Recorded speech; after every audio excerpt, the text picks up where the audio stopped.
Every Thanksgiving, we hear about how America is a genocidal country that ethnically cleansed the Native Americans. Progressives have this idealized notion of Native Americans as peaceful nature lovers who lived off the land. The truth is very different. Watch my video and learn all about it now. Happy Thanksgiving, America. Anyways, so yeah, what we're going to be hearing today are the usual platitudes about how America was stolen from the Native Americans and how we're a genocidal country and wham. Well, to tell you the truth, people, although I have great respect for Native Americans, they weren't the angels that these libtards propose them to be. They committed atrocities just like every other race across the planet. And this video is going to showcase some of them atrocities to get this idealized, noble, quote-unquote, savage idea out of your guys' head. Okay? Native Americans are just like any other people across the planet. Okay? They've been involved in some pretty atrocious things as well. Okay? So, watch my video, educate yourself a little bit. Enjoy the show, folks. Happy Thanksgiving. Sorry for the crude and kind of sad content, but I feel like this point has to be made, right? Anyways, God bless you. God bless America. God bless Donald Trump. And God bless Thanksgiving. Perhaps one of the more well-known forms of mutilation conducted by many tribes of the Americas, scalping was both a form of torture and a way of claiming trophies from fallen adversaries in battle. Specific scalping techniques would vary somewhat from tribe to tribe, with different shapes, sizes, and intended uses for the severed scalps. Scalper would firmly grasp the hair of a subdued victim, and then with anything from a stone knife to a sharp seashell, make several quick semicircular cuts on either side of their head. They would then vigorously yank at the nearly severed scalp, tearing any remaining flesh still attached, and severing the thin layer of connective tissue from the inner lining of the scalp. When we were come to the fire, the colonel was stripped naked, ordered to sit down by the fire, and then they beat him with sticks in their fists. Presently after, I was treated in the same manner. Then they tied a rope to the foot of the post about 15 feet high, bound the colonel's hands behind his back, and fastened the rope to a ligature between his wrists. The rope was long enough either for him to sit down or walk around the post once or twice and return the same way. The Indian men then took up their guns and shot powder into the colonel's body, from his feet as far up as his neck. I think not less than 70 loads were discharged upon his naked body.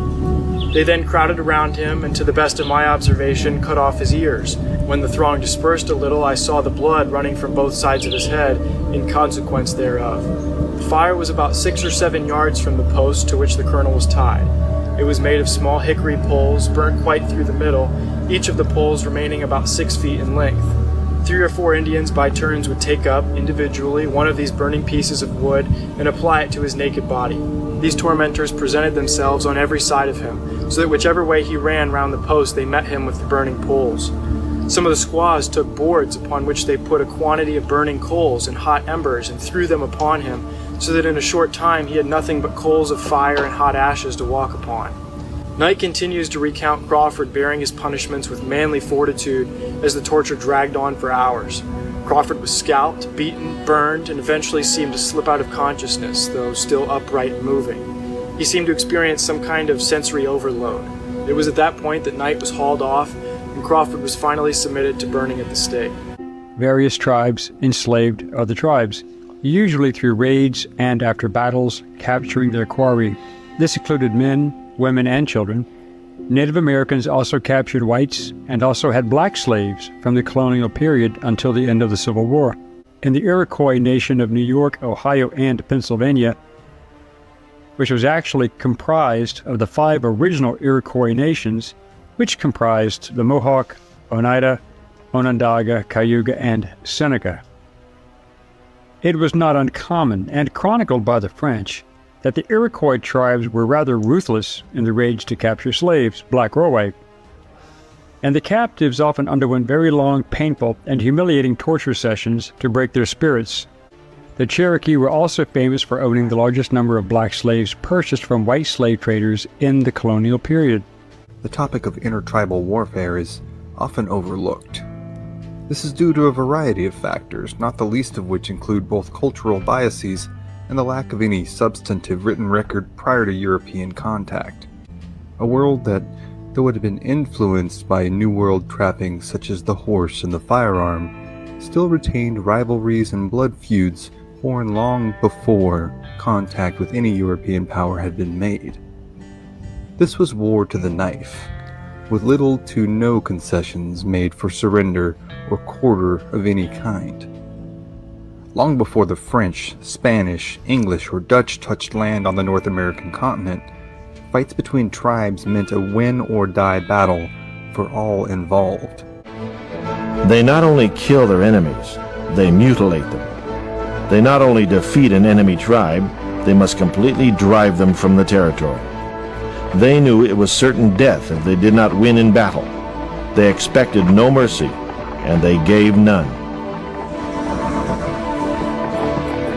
They had no trust in any other nation. All other tribes were their blood enemies.